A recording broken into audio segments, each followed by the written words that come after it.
PUBG ने बना दी जोड़ी।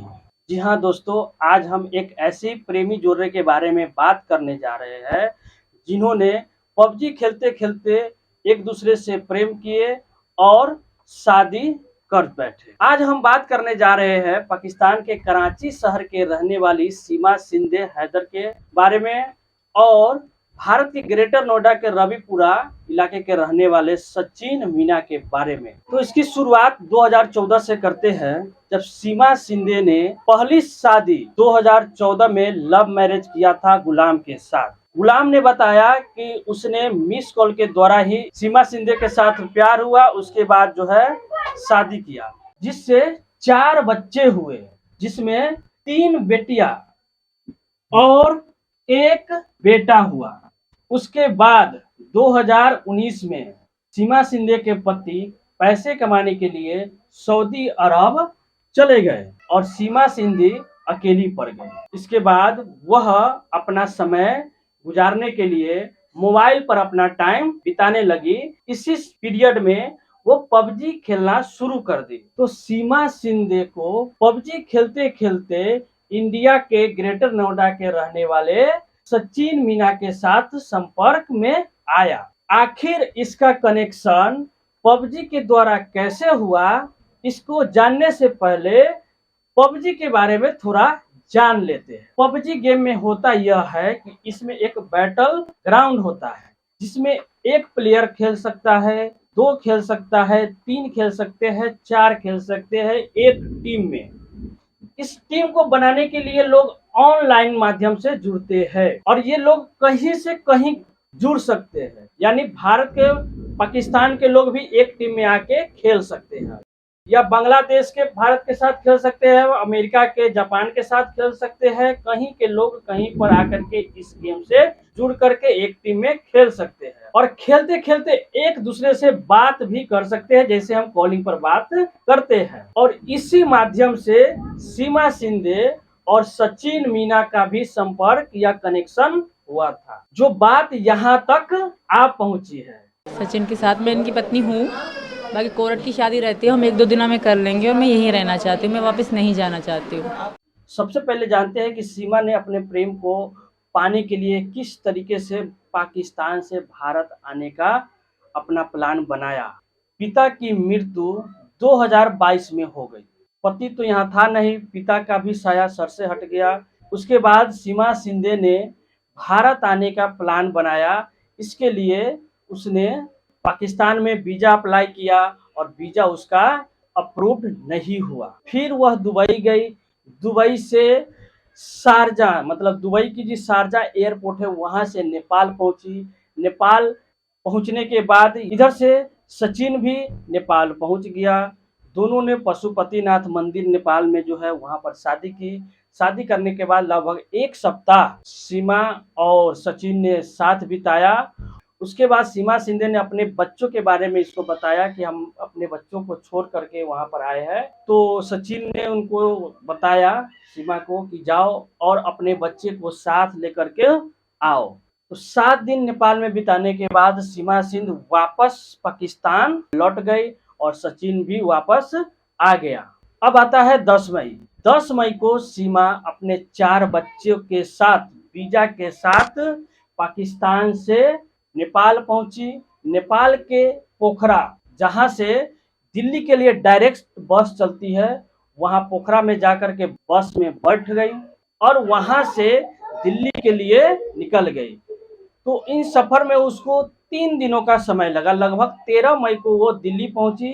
तो दिल्ली से नोएडा पहुंचा, जहां पर सचिन ने उसे अपने गांव रविपुरा लेकर के पहुंचा। अपने गांव रविपुरा पहुंचा और वहां बताया जा रहा है कि लगभग 5 दिनों तक तो वो परिवार से अलग रहा। जो सचिन है और सीमा दोनों ने कोर्ट मैरिज शादी करने के लिए कोर्ट में अर्जी दायर की। इसके लिए वकील से संपर्क किया।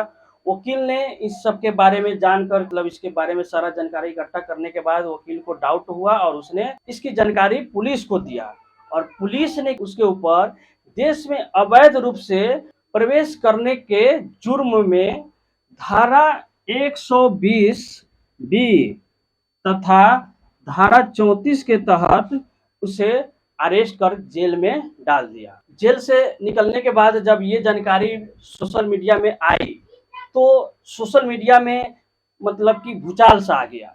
सारे लोग जो है से एक-एक करके हर न्यूज़ चैनल वाले, सोशल मीडिया चैनल वाले, यूट्यूबर उससे इंटरव्यू लेने के लिए उसके घर पर पहुँचे और इस तरीके से ये न्यूज़ जो है से पूरी तरीके से पूरे देश में वायरल हुआ। धीरे-धीरे ये जो न्यूज़ है ये देश के बाहर पाकिस्तान और ट्विटर पर ट्रेंड होने लगा। जब सोशल मीडिया के माध्यम से गुलाम हैदर जो सीमा सिंह के हस्बैंड है और सऊदी अरब में है, इस बात का पता चला तो उसने सोशल मीडिया के माध्यम से ही अपने पत्नी को घर वापसी के लिए भारत सरकार से वीडियो मैसेज में देखिए पहले क्या बोला। बिल्कुल गरीब बंदा हूँ, मैं मिस्कीन हूँ। मेरे बच्चों को भड़काया गया। उनको कोई लड़का पबजी गेम के ज़रिए बात कर रहा था और सजन नाम था। सीमा सिंधे से उसके पति के बारे में पूछा गया तो उसने बताया कि चाह रहा है कि आप अपने बच्चे को लेकर के वापस चले जाइए। तो सीमा सिंधे ने कहा कि मैं इंडिया में ही रहूँगा और इंडिया में ही जीऊँगी और इंडिया में ही मरूँगी। अब मेरा सारा कुछ इंडिया में ही है और मैं पाकिस्तान वापस नहीं जाना चाहता हूँ। अगर हम पाकिस्तान गए तो हमें वहाँ पर मार दिया जाएगा और इस चीज़ को लेकर के उसने एक वीडियो को माध्यम बनाया कि कुछ आतंकवादी संगठन है, उसने उसको धमकी-वमकी भी दिया है।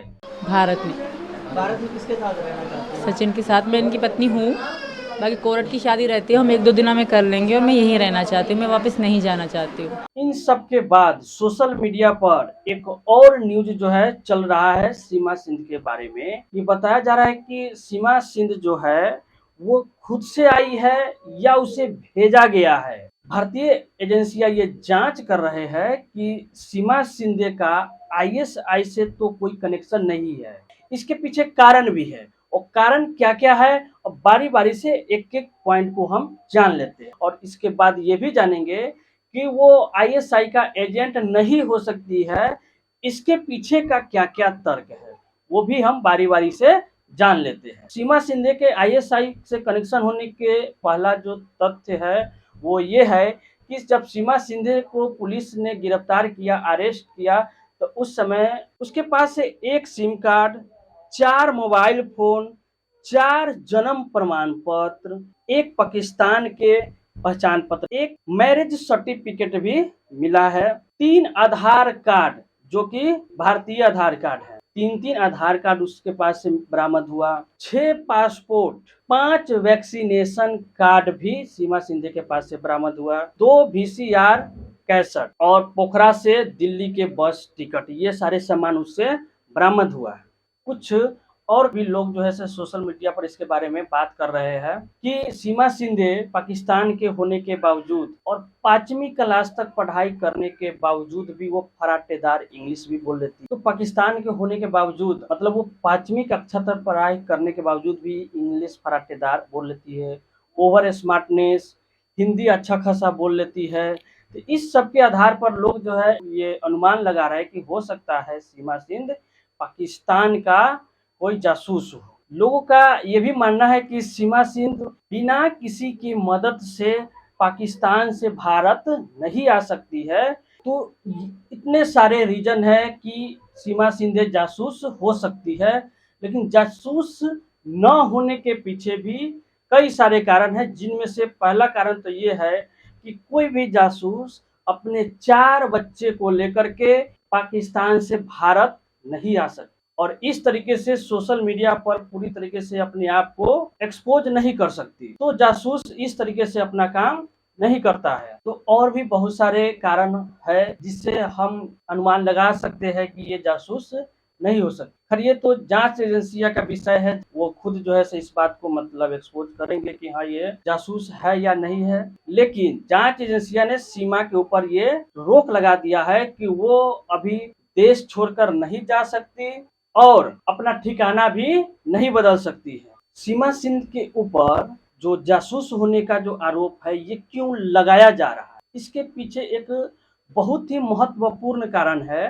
तो सितंबर 2022 से फरवरी 2023 के बीच पाकिस्तान की एक हनी ट्रैप ने भारतीय साइंटिस्ट जिसका नाम है प्रदीप कुलकर, नाम क्या है प्रदीप कुलकर, तो प्रदीप कुलकर को हनी ट्रैप ने अपने जाल में फंसाया।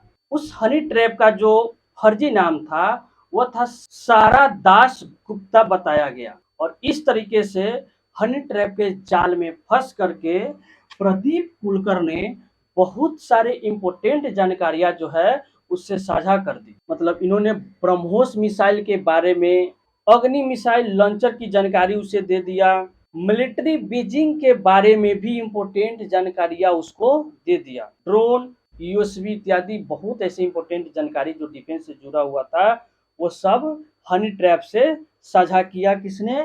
तो प्रदीप कुलकर ने। अग्नि 6 परीक्षण के बारे में भी इम्पोर्टेंट जानकारियां जो है उस हनी ट्रैप को देते चला गया। लेकिन 3 मई को महाराष्ट्र एटीएस ने उसको गिरफ्तार कर लिया। तो इस आधार पर हम कह सकते हैं कि किसी भी शख्स से इनकार नहीं किया जा सकता। तो ये रहा आज का हमारा एक्सप्लेनेशन।